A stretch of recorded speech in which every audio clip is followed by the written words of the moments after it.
welcome everybody on this snowy February night to FUNDA 23. It is my pleasure and honor to introduce April Armstrong, who is a award-winning storyteller, and she weaves melody and words together. April is the recipient of many, many awards. The National Storytellers Network 2020, J. Renault Emerging Artist Award for Storytelling, as well as the 2015 Bronx Brier Award for Storytelling. And she even has a CD. She has a CD and she has won a Parents' Choice Award, Silver. My name is Donna Whiting, and I work for Providence Community Library. I'm systems coordinator. I've been around FUNDA for a long time. And one thing I can say, April, you storytellers always bring the snow. So I guess that's a good thing. So we're in our house. It's a little bit different this year. We would love to have had April in person all the way from New York. But, COVID, didn't stop us. We just have to, reinvent and reimagine, our experiences in a different way. And it is, my sister, it is totally my pleasure to introduce you. There's so much more I can say about April. Let me say this: if you see her storytelling, you will be blown away. She is more accomplished than I have time to tell. So April, thank you, and I really hope to meet you in person one day. Thank you so much. Thank you so much. That was awesome. Thank you. That was a great introduction. Thank you so much. Thank you. So, hi, hello, welcome to my home. Everybody's got their little, I feel like, remember the movie, oh my gosh, oh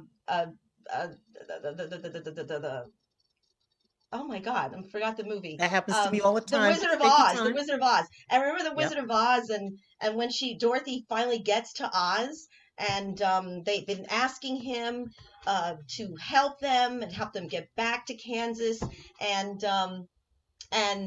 finally they bring the broomstick of the witch. All right, spoiler alert. They bring the broomstick of the Wicked Witch of the West, and they lay it down, and then the dog runs over, and what does the dog do? Remember? The dog, no, he doesn't go to the bathroom. What does he do? He runs over and he pulls on the curtain. And when the curtain opens, there's a guy there. And the guy is he's pulling levers and he's pulling down pulleys and making things happen, like a stage manager. And he's in the back and he's turning a wheel and and then he said he sees them. And he goes, "Ignore that person. Pay no attention to that man behind the curtain."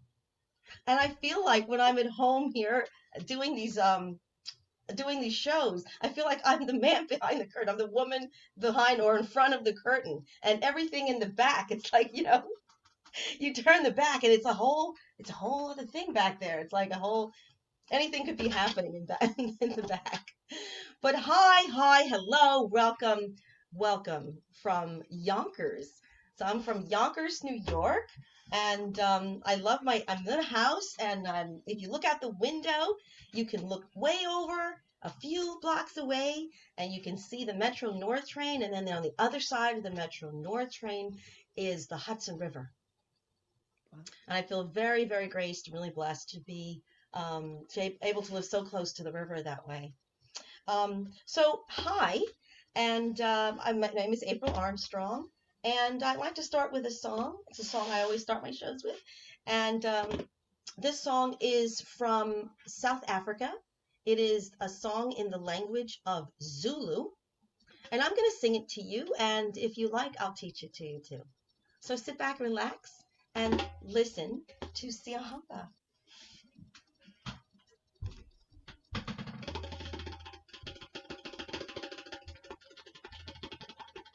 Siyahamba kuganyan kwenkos. Siyahamba kuganyan kwenkos. Siyahamba kuganyan kwenkos. Siyahamba kuganyan kwenkos. Siyahamba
Awesome. Awesome. I love it when you write things in the chat. So go right ahead if you have a comment or a question.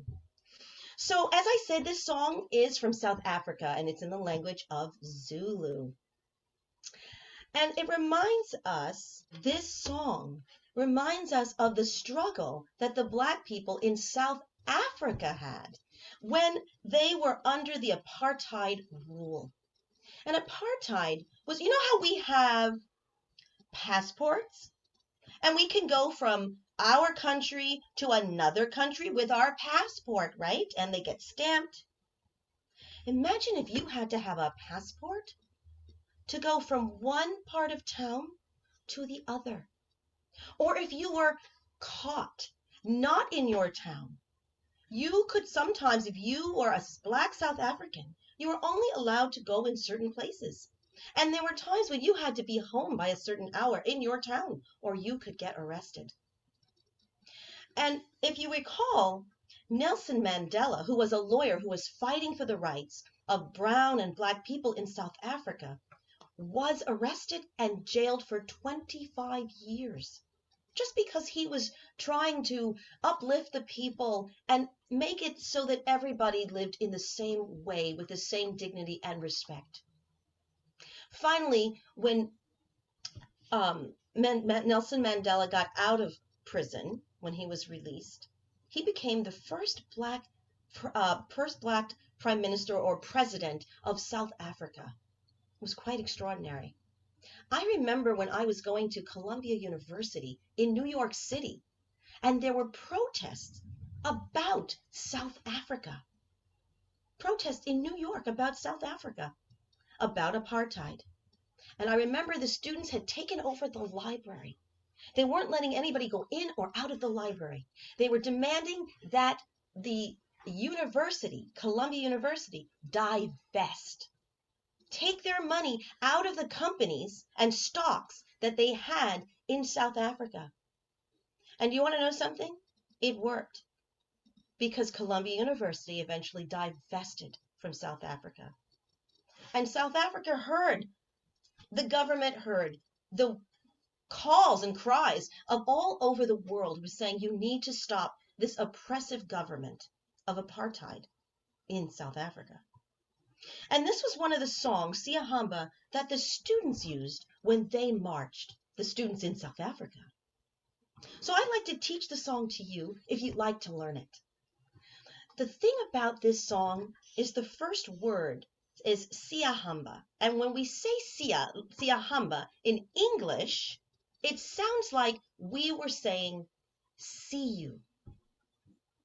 I see you. And isn't that so important? If we want to be friends, we first need to see each other. So I'll put the drum down for a moment and I'm going to teach you line by line how to sing it. It's really easy. So I like to use my hands to remind me how the song goes so we can learn it really quickly. So I'll sing one part and then you at home, you sing it right after me, okay? Siyahamba. And you can do your hands too if you like. And that way it helps me to know if you're following me. All right. I'll go again and then you go. Siyahamba. Okay, you try it. Great. Awesome. Okay, now I don't want you to cheat and just do the arm. You have to actually sing it as well, okay? All right, you got that part. So now we're going to go on to the next part. Kukanien. I'll do it again. Kukanien. And I like, raise your shoulders. It'll be like you're dancing in your chair. All right? So now you do it. Kukanien. Excellent. Beautiful. And then we're going to put our arms out like we're greeting an old friend. Put the two parts together. Listen. Kukanien cuencos. Okay, you do it. Kukanien cuencos. Awesome. Now we're going to do it on this side. Listen, me first. Siyahamba. You do it. Siyahamba. Oh, I don't care if you can't sing. You go ahead. You go right ahead. Kukanyen. You do it. Kukanyen. And the arms. Cuencos. Nice, nice. Okay, let's do that whole phrase. I'll do it on this side, then we'll do it on that side. Me first. Siahamba kukanyen cuencos. Okay, you do it. Siahamba kukanyen cuencos. Excellent. Now this side. Siahamba kukanyen cuencos. Now you. Siahamba kukanyen cuencos. Nice. Asante sana. Very good. All right, cool. So we've got that part. That part's going really well. Now we'll do the bridge. The bridge is the middle part of the song. And these are the short phrases in this song. So in this part, we're going to say Siahamba 3 times. And we're going to do it like we're a big, beautiful bird. So take this moment. I know you guys have been shoveling. I know some of you have been scrunched up all day in the little Zoom, right? So we're going to stretch out. Just take a nice stretch. Pull your hands out like you're a big, beautiful bird. You can be any kind of bird you want. All right? Here we go. I'll go first. Siahamba. Siahamba. Siahamba kukanyen cuencos. Okay, do it with me. Ready? Here we go. Show me your bird. Siahamba. Siahamba. Siahamba kukanyen cuencos. Yeah, you know that last part. Now we're going to do it on this side, but this time we're going to change it up. This time we're going to make our arms go in like this, like we're gathering. We're giving somebody we love a big hug. Siahamba, siahamba, siahamba. You know this part. Kukanyen cuencos. Okay, now you do it. Now you do it. Here we go. Ready? Here we go with a hug. Siahamba, siahamba.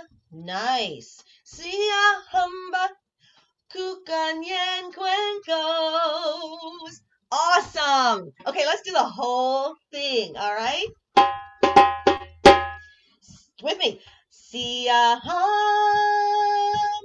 kukanyen cuencos. Siahamba kukanyen cuencos. Siahamba kukanyen cuencos. Siahamba kukanyen cuencos. Okay, the bird. Siahamba. Siahamba. Siahamba kukanyen cuencos. Harvest. Siahamba.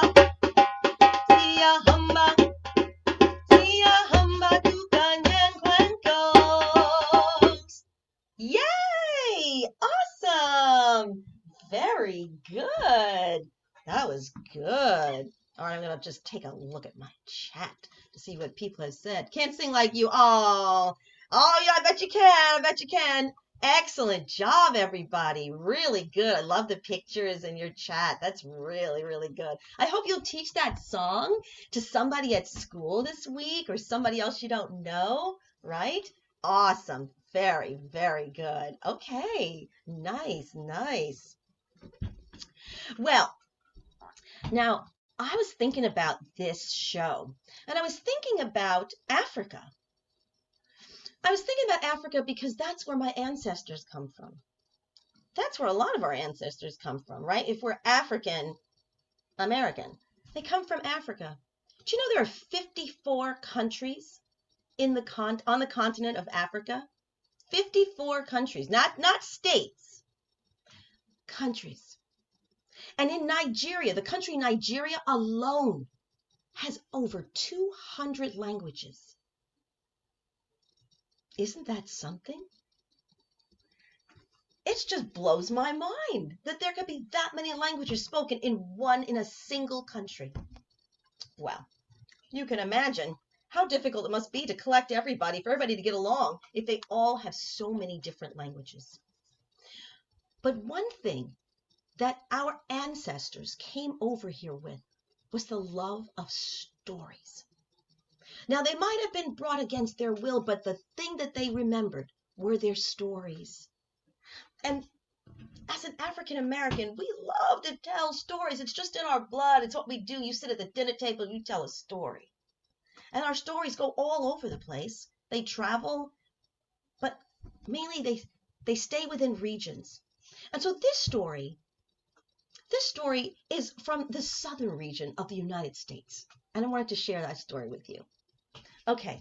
Now, in the tradition of storytelling of the griot, right? The African griot, there would be like a call and a response. There would be something where I would ask you to do something and you would help share, you would help tell the story. Now, there might be a part in here for you, so just listen up. Well, how many of you know the sound a cat makes? If you said meow, you're absolutely right. And how many of you know the sound a dog makes? Well, if you said woof, woof, you're absolutely right. Now, how many of you, by a show of hands, have ever seen dogs chase cats? I know you have. But I'm here to tell you that it wasn't always like that. No. Dogs and cats used to be the best of friends. Oh, yeah. They did everything together. They ran together. They played together. They went on ski trips together. They did everything together. But their favorite thing to do together was to eat. And their favorite thing to eat was ham. Oh, yeah. Dogs and cats love them some ham. Well, one day, the dog was having a hankering for some ham. And he reached in his pocket and he pulled out some money.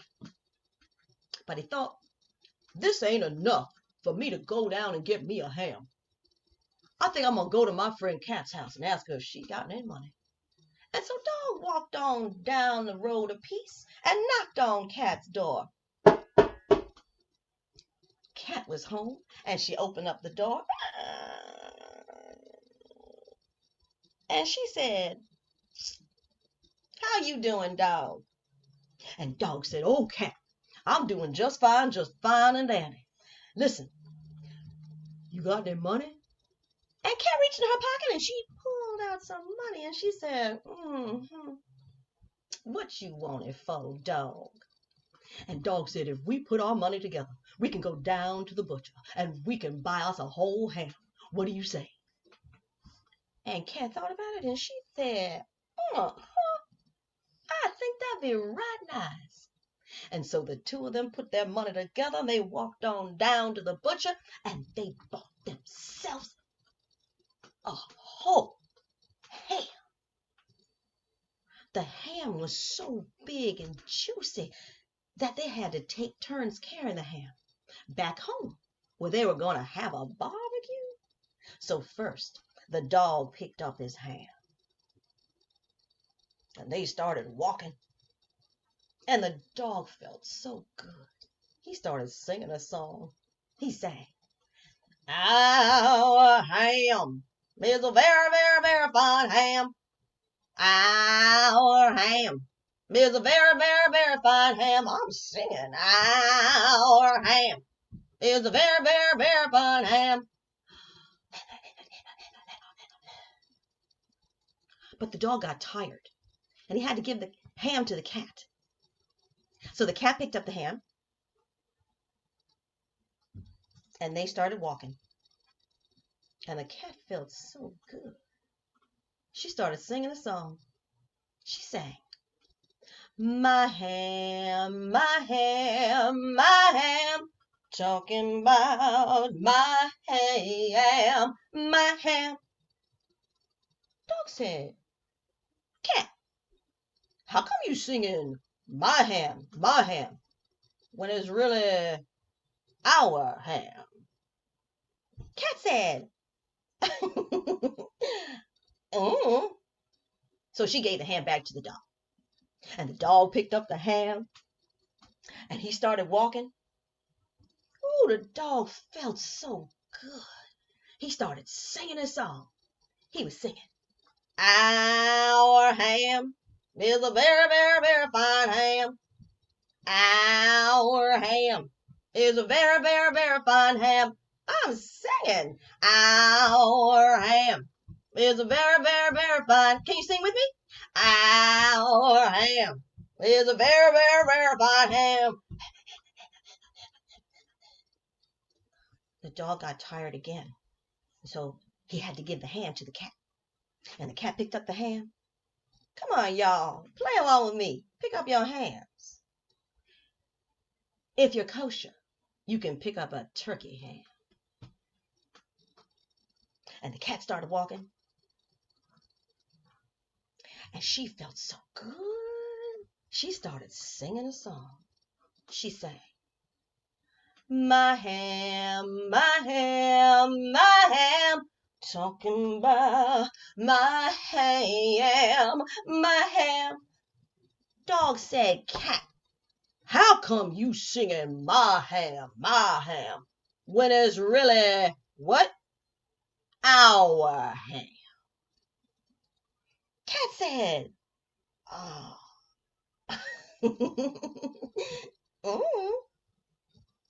She gave the hand back to the dog. And the dog picked up come on now, pick up your hands, pick up your hands. The dog picked up the hand, and they started walking. And the dog felt so good. He started singing a song. Sing it. "Our ham is a very, very, very fine ham. Our ham is a very, very, very fine ham." We're singing, "Our ham is a very, very, very fine ham." Poor dog. He got so tired, he had to give the ham back to the cat. And the cat picked up the ham. But this time, they had made it back home, where they were going to have their barbecue under their favorite tree. And all of a sudden, that cat grabbed that ham and started to run up the tree with it and started to eat the ham all by herself.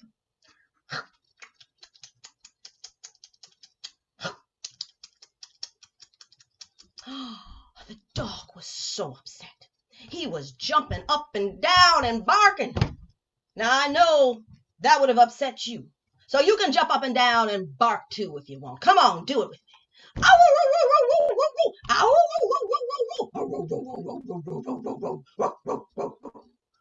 Ooh, but it didn't matter, because that cat sat up in that tree and ate that entire ham all by herself.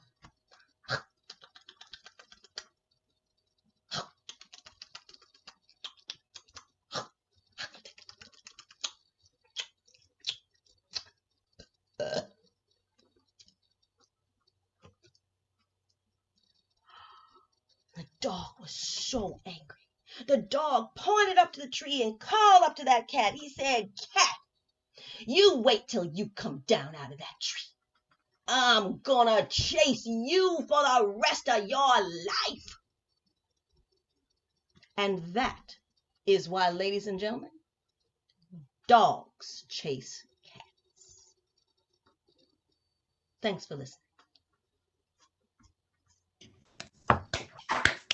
Okay.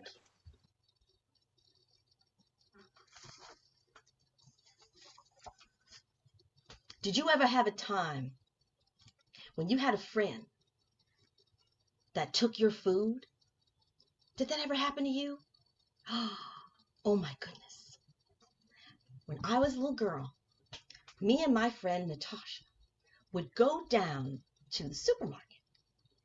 And we was like, especially after school, and we had our favorite sandwiches. We would go in the supermarket and go in the back to the deli. The deli was in the back, and we'd order these sandwiches. And we would get our favorite snack. We'd get the sandwich, and then we'd get our snack. And sometimes we would eat like a cake, like a cake, little Drake's cake, something like that.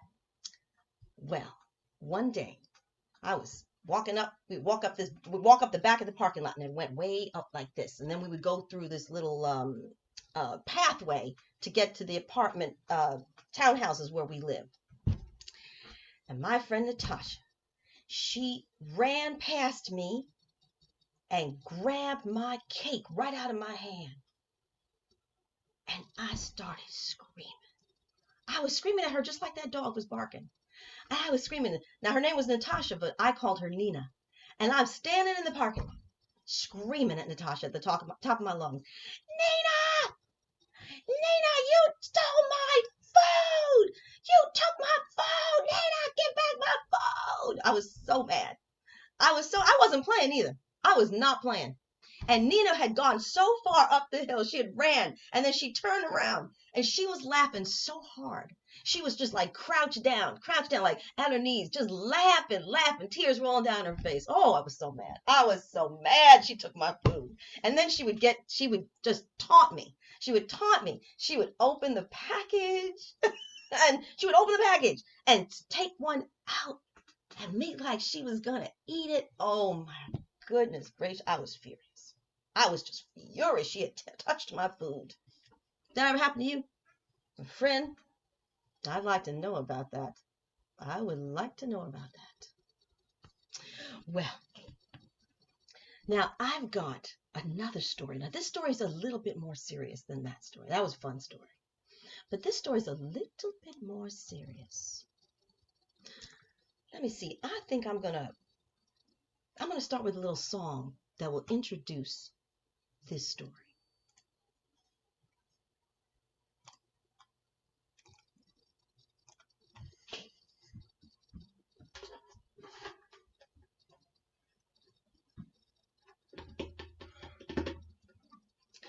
Oh, freedom. Oh, freedom. Oh, freedom over me.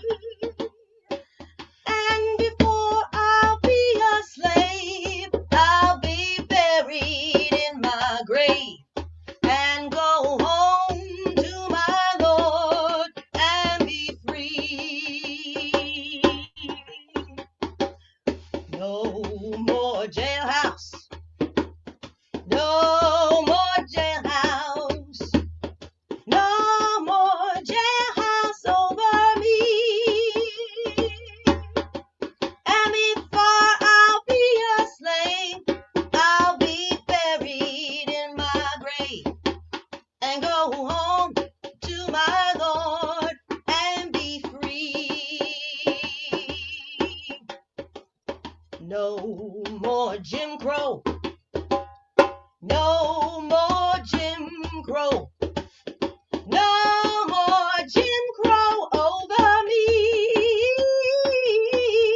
And before I'll be a slave, I'll be buried in my grave and go home to my Lord and be free. Now, I know some of you have heard about the Civil War. Now, the Civil War was a big war, and it was a bad war. It's a very major war in the United States. It was where our northern brothers and our southern brothers were fighting each other. And they were fighting over a lot of things because the South wanted to secede from the North, right? They wanted to be their own country. And we didn't want that, and President Lincoln didn't want that. And they fought a war called the Civil War. But there was something else going on. There was slavery that was happening. Slavery. Slavery of African American people. Imagine that. One person owning another person. Very unfair. Very cruel. Not right. To pay people, not paying people for their work. And finally, in 1865, when the slaves were freed, they got to go off the plantations and away from their masters and start to live on their own. And they came up with these kinds of songs, these freedom songs that they started to sing. Well, this freedom song that I just sang was not only sung right after the Civil War, but it was also sung in 1965, when some of the public schools were segregated and people wanted to have those schools integrated, where black children could go to school with white children in the same school, not in separate schools. And people were marching because of this thing called Jim Crow. And Jim Crow was where it said black people have to use this door to go into a store, or ride in the back of the bus, or have their own schools. And the schools were not fair schools. They just didn't have the same resources. Well, this is a story about a little girl who desegregated the schools. She was the first child to desegregate the schools in New Orleans. And I want to tell you that story. It's the story of Ruby Bridges. It was in New Orleans. It was a hot summer morning. Now, I want you to imagine that, because it's really cold outside right now, but it was hot. It was summer. And the phone rang at the home of Abram and Lucille Bridges. Hello? Hello? Yes, this is Mrs. Bridges. Abram, it's the NAACP. Mrs. Bridges called out to her husband. Abram, they said Ruby passed the test. What?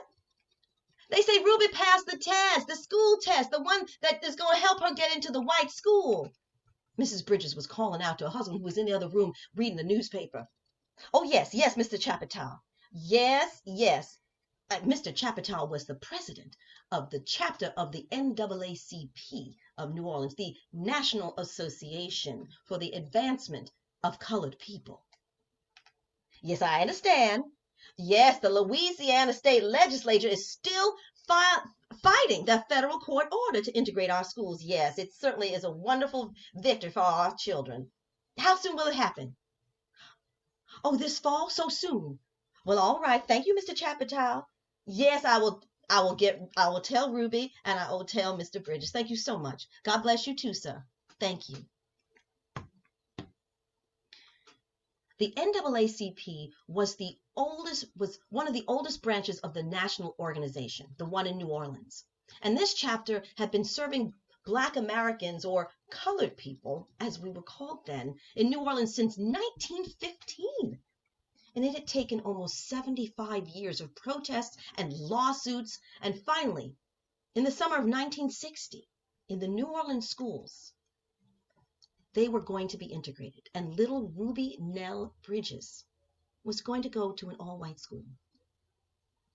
Oh, you just asking for trouble, said Mr. Bridges. You just asking for trouble, Lucille. Why that child got to go to that white school? Why can't she just go to the school here, over in Ferret? Mrs. Bridges said, because, Abram, the white school is practically around the corner. And Ruby will have to take a bus and all that to go to that black school in Ferret. I want Ruby to get a good education, and she'll get a good education if she's allowed to go to that white school. I don't know, said Mr. Bridges. I think you're just asking for trouble. Mrs. Bridges was thinking about her other children as well. The children younger than Ruby, her brother and her sister. What kind of schooling would they have? Mrs. Bridges knew in order to get a good job, a good high-paying job, a child needed to go to school, go to a good school, finish school, have books at the ready, and learn arithmetic and everything they needed to know. Well, the summer passed, and Mrs. Bridges started to get Ruby ready to go to have this special day at this new school. The first day of school was very exciting. Ruby didn't quite know what all the fuss was about, and someone knocked at the door very early in the morning. Ruby opened the door. Two tall white men were standing there in black suits. Is your mama home? Yes, sir. Mama, there's two white men here at the front door. Ruby, it's all right now. Now, here, get your little book. It's time to go to school. These gentlemen are the U.S. Marshals, and they're going to escort us to the school, to your new school. Oh, okay. Ruby and her mother went out. She grabbed her purse and she went outside. And there were two dark black sedans, kind of like Cadillacs, but plainer. And they opened the door for Mrs. Bridges and Ruby, and they got in the back seat and closed the doors for them and got in and drove. And this was so odd to Ruby, because the school was right down the block or two. When they came up around the corner to the school, there was a crowd of people surrounding the school, all in front, and Ruby thought, is it a parade? Are these people here for me? Well, they were, but they weren't there in a very nice way. Those people were there, and they were holding up signs.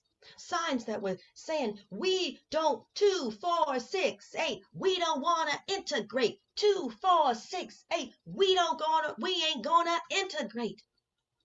They did not want that little black girl going to school with those little white children. And Ruby looked out, and their faces seemed very, very angry, and they were very, very loud. And her mother said, now listen, Ruby, I want you to remember something. You remember what I told you about praying. Now, you may face some dark times, some difficult times, but always remember that the Lord is there with you, Ruby. All you have to do is pray. Will you do that for Mama? I want you to pray every day now, so you feel safe, and the Lord isn't going to let anything happen to you. Yes, ma'am. The two men got out of the car now that the car stopped, and they opened the door for Ruby and her mama, and they got out, and Ruby and her mother were sort of sandwiched, protected by these 4 men, taking them, the U.S. Marshals, taking them up into the elementary school where Ruby was going to learn. When they got to the principal's office, the men said, now you wait here. Somebody will come out to meet you. So Mrs. Bridges sat with her purse on her lap and with her daughter on her side. 9 o'clock, 10 o'clock, 11 o'clock, 12 o'clock, 1 o'clock, 3 o'clock came. And you know, no one came out of the office. Nobody came to greet them. So Mrs. Bridges said, well, I guess you're not going to go to school today, Ruby. So they went back downstairs, got back in the cars, and they drove them back home. The next day, it was the same thing. This time there was more people outside, and the children were out there with their parents, not going to the school, mind you. Even one of them had a little fake coffin where they had a little black baby inside. That made Ruby very, very scared. And they went up to the principal's office, and they sat and they waited, and you know, they waited the whole rest of the day, and no one ever came out of the office again. But on the 3rd day, something unusual happened. Mrs. Bridges told Ruby, she said, now listen, Ruby, I can't go to school with you today. You're going to have to be a big, brave girl and go with the U.S. Marshals and go into the school by yourself. Mama's got to go to work or she's going to lose her job. Do you understand me? Yes, ma'am. All right, now you remember what I said, right? Be a good girl. Ruby got into the car with the U.S. Marshals, and they pulled up at school. When they escorted her to the principal's office, about 9:30, the door opened, and somebody came out. It was a lady, a white lady, and the woman shook Ruby's hand, and she said, Ruby, I'm going to be your teacher. My name is Mrs. Henry. Mrs. Henry was the only teacher that had agreed to teach Ruby. She had moved to New Orleans, to Louisiana, to New Orleans, from Boston, Massachusetts, with her husband. And she took her up to the classroom, and there was no other children there. And she said, well, Ruby, why don't you pull your desk up, and you can sit right next to me. And that's where Ruby learned how to read and write in that first year of her school, sitting right next to Mrs. Henry. After a few days, the children started to come back into the school, but none of them ever came into the classroom with Ruby. And she would hear the kids outside in the playground when they went out for recess, and she'd look out the window. Mrs. Henry was very sensitive about Ruby, what she was seeing, and she wanted Ruby to have a good experience. She said, well, Ruby, come on over here. We can do our exercises in the classroom. And they did. They did jumping jacks and ran in place. And then they would play games. They would use blocks for math. And they would draw things together. Mrs. Henry was a really good teacher. This went on the entire year. And it was just like Mr. Bridges had said. There was a bit of trouble going on. When Mr. Bridges' employer, his boss at the gas station, found out that it was his daughter that was trying to integrate school, he got fired. And Mrs. Bridges lost her job as well. She was a housekeeper. She couldn't find any work. What were they going to do? Do you know what happened? They would look in their mailbox and they started getting lots of letters from all over the country. And inside those letters, there was money, envelopes filled with money. Sometimes it was $10. Back then, that was a lot of money. Sometimes people could only send $1 or $2. And they would say, "Dear Bridges family, we really appreciate you. We really appreciate all that you're doing to help integrate the schools. And we want to do our part. We know you're having trouble with your jobs, and so here's a little contribution from my family to yours." Black people and white people were sending Ruby Bridges' family money in the mail. That money helped that family survive that long year that Ruby integrated the school. It was a little lonely, but she made it through. And at the end of the year, it was time to go have recess and have a nice summer.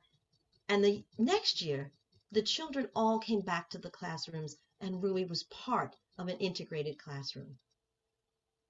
Mrs. Henry left the school, but they still remained friends. They kept in touch and remained friends. And before she left, she said, "Ruby, that first day that you came up to school when I first saw you, I saw your mouth moving. Were you talking to those people when they were outside protesting?" And Ruby said, "No, I was praying." "You were? What were you praying for, Ruby?" Ruby said, "I was praying for my teacher and for my family, and I was praying for those people too." "Really?" "Yes. They didn't know what they were doing. They were very confused." Miss Henry said, "Oh, Ruby, you are a very special young lady. Now, you're right. Those people are confused. Will you write to me? I'm so happy to know you." And she gave Ruby a big hug and said goodbye. And after a while, everything settled down, and Mr. Bridges got another job, and so did Mrs. Bridges. So that's the story of Ruby Bridges and how she integrated the New Orleans school system. So I'm just going to look over and see what time it is. We have a few more minutes if you'd like to hear something else. Yes? I'm just going to look at my chat. Yes. Yes? Okay, cool. Actually, fabulous. All right. So let's see. I have a song that I want to sing to you about an amazing lady named Ella Fitzgerald. How many of you have ever heard of Ella Fitzgerald? Yeah, show of hands. Yeah. Does anybody know who she is, who she was? She was because she's passed away. But I want to see from some young people. Ever heard of Ella Fitzgerald? Now, some of you might be old enough to have seen a commercial with Ella Fitzgerald singing, and she hit a note, and they had a glass, like a champagne glass or something, in front of a speaker, like a speaker. Okay, this is a tiny speaker. Can you see it? This is a tiny speaker right here. It was a big speaker. And they had this glass, and when she hit that note, she would go, and the glass would crack. It would smash into millions of pieces. And I'm not really sure if that was actually accurate. I used to see that commercial on TV and thought, oh my goodness gracious, I want to sing like that lady. I want to smash some glasses with my voice. Well, maybe I do, but that not like that, probably, no. Ella Fitzgerald was a super amazing singer, and so many people wanted to sing like her. There were so many fabulous stories about Ella Fitzgerald. One such story was that she made her debut at the Apollo Theater in Harlem, in New York, on 125th Street. By the way, the Apollo Theater is 87 years old this year. Ella Fitzgerald goes on the stage, and she thought she was going to dance because she had been kind of practicing her dancing, and when she got out there was a fantastic dancer that had gone on right before her. And so she decided, oh gosh, that is just not going to work. I am not going to go out there and dance after that girl. And so she decided to sing. And she went out and she sang. And at first, she was singing and her voice kind of cracked and she got all nervous and she stopped. And the master of ceremonies came out and he told the crowd, he said, now listen, let's give this young lady a chance. I've heard her voice and she's really, really good. And everybody kind of quieted down and she finished her song and they loved it. They thought it was so awesome. And they invited her to come back to the Apollo for like so that she could, the prize was for you to win a show at the several shows and you could come back. And Ella Fitzgerald was so poor at the time. When it was time for her to come back to do the shows, the management at the theater decided that they didn't want her because she didn't have any nice clothes to wear. Isn't that something? But eventually she went back and sang many, many times at the Apollo. But she didn't just sing at the Apollo. Ella Fitzgerald sang on television. She sang on the radio. She made records. Now, records are what we used to listen to. Some of you have your guys, CDs, right? Well, before there were CDs, there were records. They were very, very large, and you put them on a record player, and it was so awesome until your record got scratched, and then it was terrible. Well, I made up a song about Ella Fitzgerald, all right? So it doesn't really have a chorus you can sing, but you can snap your fingers if you want. All right, and I have a disclaimer. I'm not the best guitar player, but I think I can accompany myself on the song. So we'll see. And the song is about Ella Fitzgerald. You're going to learn some facts about Ella, hopefully, in my song. And he goes like this. There was a girl, and Ella was her name. Went to Harlem, and there she staked her claim. When she sang at the Apollo, jazz was never the same.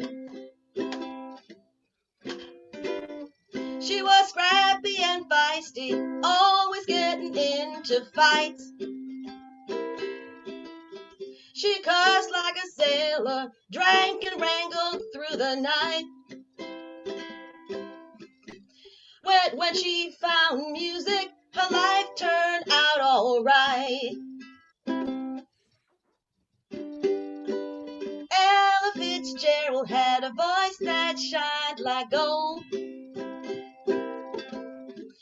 Her tone was smooth and her style was brilliant and bold. When she scattered her songs, every song she sang broke the mold. She sang with Satchmo, Count Basie, and Ellington.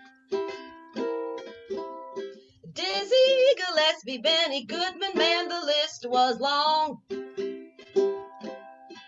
She won 13 Grammys and was crowned the First Lady of Song.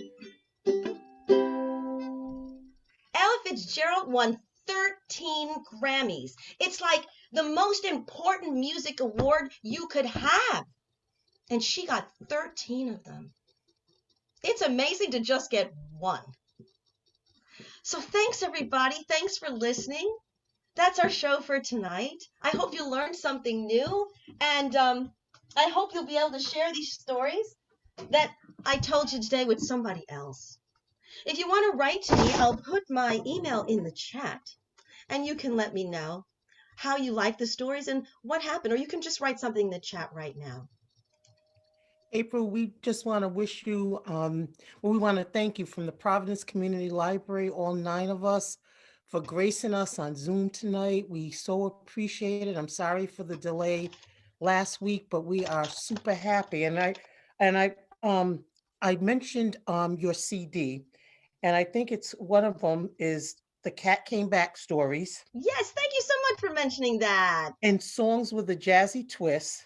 Right. And Birds of a Feather. They are available on cdbaby.com and amazon.com. And one other thing, April, I have to show you. Well, April, please go to her website. This woman is phenomenal. And she's on TV too. She's on shows. SUV Law and Order, I believe. Yes, I was on Yes. yes, I was on Law and Order. I was for several Oh, times, which was awesome. and she's a mezzo soprano. Well, Is I'm a that true? soprano. I'm not a mezzo soprano, but I am a Okay, a soprano. soprano. Yeah. And you were so funny Just because you said, "Oh, she's won all these awards." I haven't won that many awards, but but you have to please everybody. Just check out her website. I put it in the Def, chat. So you we can, are if you touch blessed. it right now, it'll come up in a window and you can go into the storytelling and explore. But thank you so much for having me. It's been my pleasure. It's been awesome. I want to thank the Rhode Island Black Storytellers, the Ribs. You can always support them. They're FUNDA Fest this time of year. And so great to be with you tonight. Thank you so, so much.